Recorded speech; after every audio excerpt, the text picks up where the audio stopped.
नमस्कार सभी को। कक्षा 9 के सभी विद्यार्थियों का मेरे संस्कृत ज्ञानशाला में हार्दिक स्वागत है। आज मैं उपस्थित हूँ आपकी संस्कृत पाठ्य पुस्तक पद्य पीयूषम का पाठ 8 यक्ष युधिष्ठिर संलाप लेकर। इसके पहले वीडियो में मैंने आपको इसका अर्थ समझाया है, पढ़ाया है, और आज आपका ये लिखित रूप में है, तो उसे भी आप अवश्य देखिएगा। आपको प्लेलिस्ट के अंतर्गत कक्षा 9 के ये सभी पाठ प्राप्त हो जाएंगे। और ये जो लिखित रूप में है इसे आप स्क्रीनशॉट ले सकते हैं या लिख भी सकते हैं ताकि आपको आसानी रहे समझने में। इसके मैंने शब्दार्थ भी दिए हैं। तो आइए आरंभ करते हैं सभी श्लोकों के शब्दार्थ सहित अर्थ। किंशदि तृणात् पहला श्लोक है, ये पहला श्लोक है आपका। और किंशद माने क्या? गुरुतरम भारी, भूमि भूमि, उच्चतरम अधिक ऊंचा, खात आकाश। किंशदि शीघ्रतरम कौन शीघ्र चलने वाला, वायु वायु, बहुतरम बहुत अधिक, तृणात् तृण से। अब इसका अर्थ है कि यक्ष उवाच, यक्ष कहता है कि भूमि से अधिक भारी क्या है, आकाश से ऊंचा कौन है, वायु से शीघ्र चलने वाला कौन है, तथा तृण से अधिक क्या है। अब दूसरा है, इसमें युधिष्ठिर जो है वो उत्तर दे रहे हैं माता तृणात् से। अब इसमें शब्दार्थ देखिए, गुरुतरा अधिक भारी, भूमि से, खात पितो उच्चतर, तथा आकाश से ऊंचा, शीघ्रतरम अधिक शीघ्र, और बातात चिंता, बातात धन चिंता। इसको संधि विच्छेद करेंगे तो इस प्रकार से ये सामने आएगा। बातात यानी वायु से, चिंता चिंता, बहुतरी बहुत अधिक, और तृणात् तृण से। अब इसका अर्थ है कि यक्ष युधिष्ठिर उवाच, अर्थ जो है इसका, युधिष्ठिर उत्तर देते हैं कि माता भूमि से अधिक महान तथा पिता आकाश से भी अधिक ऊंचा है, मन वायु से शीघ्र गतिमान है, और चिंता तृण से भी अधिक है। अब दूसरा है, इसमें यक्ष जो है फिर से प्रश्न करता है, तो इसका शब्दार्थ देखिए। किंशदि सुप्तम कौन सोते हुए, निमिषति पलक गिराता, किंशदि जाता कौन जन्म लेने के बाद, चेंगते चेष्टा क्रियाकलाप, हिलना डुलना। एक ही अर्थ है जिसे आप समझ सकें। कस्यदि हृदयम किसके पास हृदय, नास्ति नम। अब इसका संधि विच्छेद करें तो ना धन अस्ति नहीं है, वेगेन वेग से, वर्धते बढ़ती है, मत्स्या मछली, सुप्तो सोती। अगले श्लोक के भी शब्दार्थ इसमें आ गए हैं, आप देख लीजिएगा। इसका अर्थ है कि यक्षवाच, यक्ष कहता है कि कौन सोते समय पलक नहीं गिराता है, कौन जन्म लेकर कोई अंग चेष्टा नहीं करता, वह कौन है जिसके पास हृदय नहीं है, और कौन तेजी के साथ बढ़ता है। अगले श्लोक में इसका अर्थ युधिष्ठिर देते हैं मत्स्या वर्धते। प्रश्न श्लोक संख्या 4 में देखिए, शब्दार्थ में है निमिषते अंडम, निमिषति अंडम। इसको अलग अलग करेंगे तो यहाँ पर दो शब्द हैं, संधि विच्छेद करने पर निमिषति अंडम।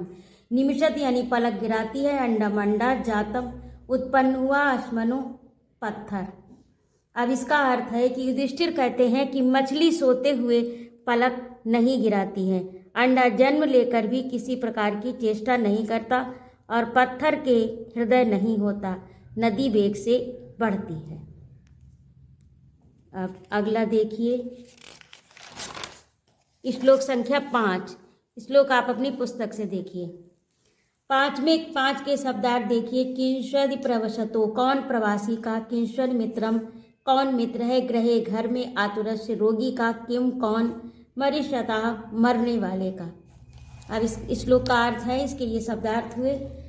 विदेश में रहने पर मित्र कौन होता है, घर में रहने वाले का मित्र कौन होता है, बीमार व्यक्ति का मित्र कौन है, तथा मरने वाले का मित्र कौन है। प्रवशतो मरीषता। 6 में देखिए शब्दार्थ, भार्या पत्नी, और ये वैद्य।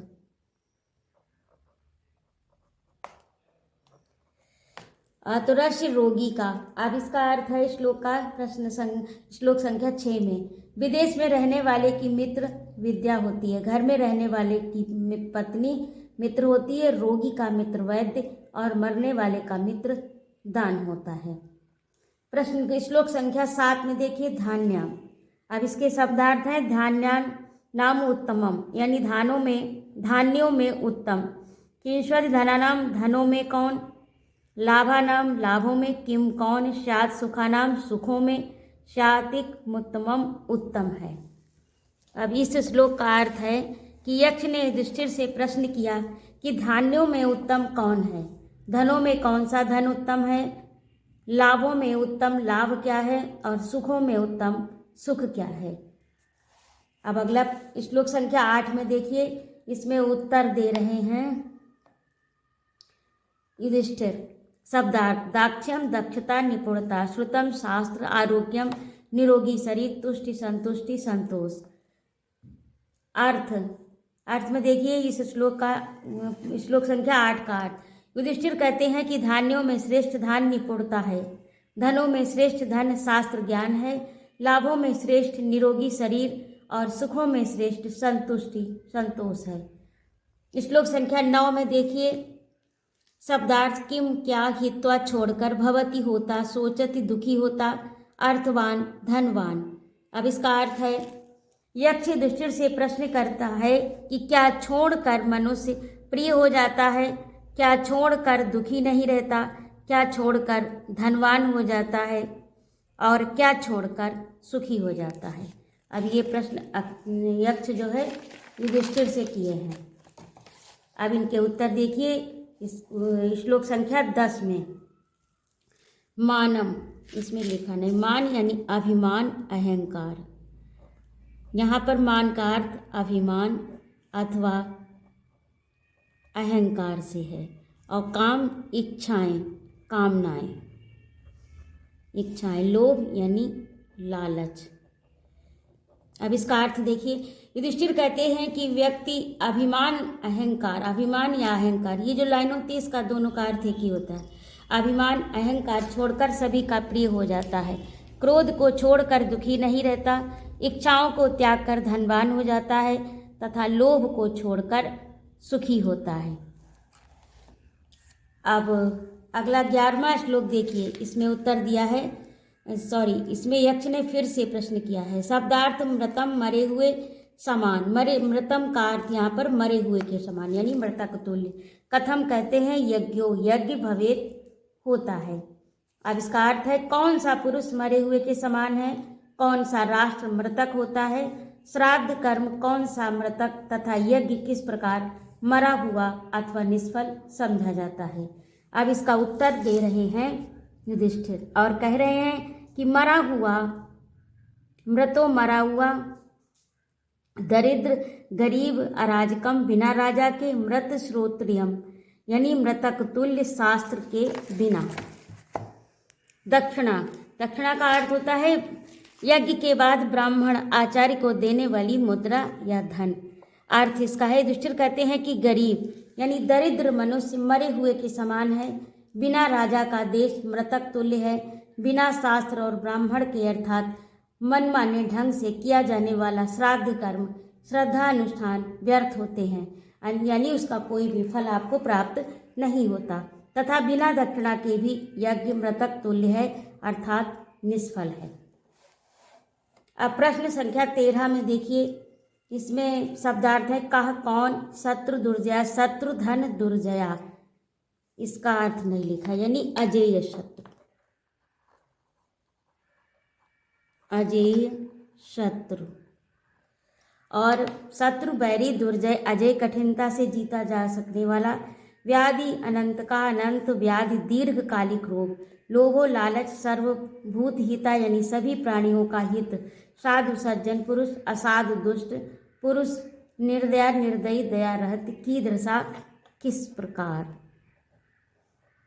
कैसा।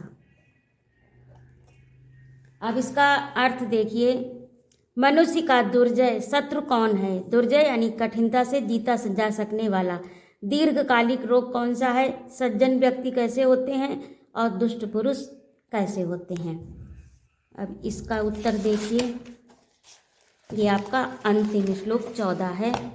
क्रोधः, इसमें बता 14वां श्लोक देखिए, इसका अर्थ है क्रोध कठिनता से जीता जाने वाला अर्थात दुर्जय अजेय शत्रु है।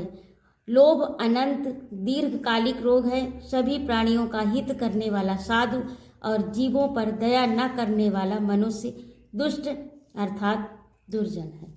तो इस प्रकार से यक्ष युधिष्ठिर संलाप के आपके सभी श्लोक मैंने समझा भी दिए हैं और लिखित रूप में आपको दे भी दिए हैं।